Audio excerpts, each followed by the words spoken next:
امام ابو حنیفہ رحمہ اللہ تعالیٰ کی فقہ کہاں سے پڑھیں؟ امام ابو حنیفہ کی فقہ کس کتاب سے حاصل کر سکتے ہیں؟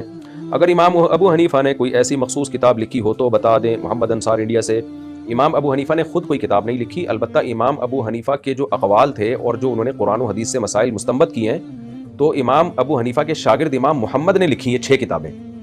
جامع صغیر، جامع کبیر، سیر صغیر، سیر کبیر، اور المبسوط، اور ایک اور کتاب ہے الزیادات۔ تو یہ جو مشہور کتابیں ہیں یہ امام ابو حنیفہ کے شاگرد امام محمد نے لکھی ہیں۔ اسی میں امام ابو حنیفہ کے اقوال اور ان کے استدلالات، اور پھر اپنا قول بھی، امام ابو یوسف کا قول بھی، اس طرح جو ہے نا انہوں نے 6 کتابیں لکھی جو ایک متن کی حیثیت رکھتی ہیں، اور پھر انہی کتابوں کی بیس پر آگے فقہ حنفی میں مزید کتابیں لکھی گئیں، پھر ان پہ شروحات لکھی گئیں، ان پہ حاشیے چڑھے۔ تو اگر کوئی فقہ حنفی پڑھنا چاہتا ہے تو وہ جو فقہ حنفی کے جو مشہور کتابیں ہیں، قدوری ہے اور ہدایہ ہے، یہ ہدایہ جو ہے یہ بھی امام محمد کی جو کتاب تھی نا، ایک تو قدوری اور امام محمد کی کتاب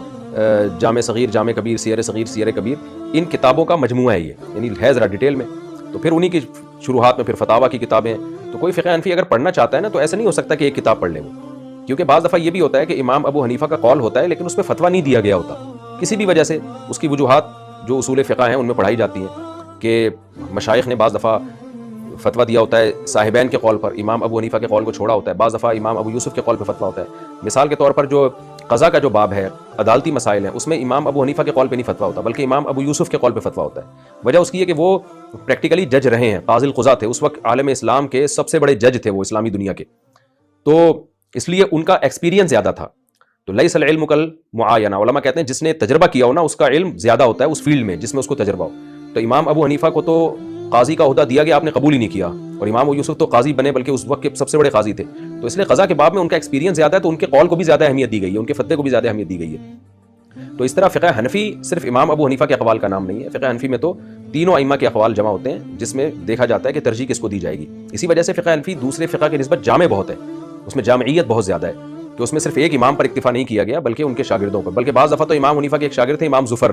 ان کے بھی قول پہ بعض دفعہ فتویٰ ہے۔ تو زمانے کے لحاظ سے، دلائل کے لحاظ سے ائمہ کرام نے کبھی ابو حنیفہ رحمہ اللہ کے قول کو ترجیح دی، کبھی امام ابو یوسف کے قول کو، کبھی امام محمد کے قول کو، بعض دفعہ امام ظفر کے قول کو ترجیح دی گئی ہے، بلکہ بعض دفعہ تو ایسا ہوا ہے کہ امام شافعی کا قول لے لیا گیا ہے، وہ بھی پھر فقہ حنفی ہی کا حصہ بن گیا۔ تو صرف امام حنیفہ کے قول نہیں، ہاں زیادہ تر امام حنیفہ کا قول لیا جاتا ہے، اور یا ان کے دوسرے نمبر پر ان کے شاگردوں کا قول زیادہ لیا جاتا ہے، چونکہ اصول پھر سب کے ایک ہی ہیں، بیسک جو اصول ہیں۔ تو اس لیے فقہ حنفی کوئی شخص ایسا نہیں ہو سکتا کہ صرف ایک کتاب پڑھ لے یا متن پڑھ لے اور وہ کہے کہ میں فقہ حنفی میں اب میں بتاتا ہوں فقہ حنفی کیا، یہ بالکل غلط ہے۔ آپ کو پراپر وے میں پڑھنا پڑتا ہے، پھر افتاء کا پراپر کورس کرنا پڑتا ہے آپ کو، اس کے بعد آپ پھر اس بات کے اہل ہوتے ہیں کہ آپ اس پہ فتویٰ دے سکیں۔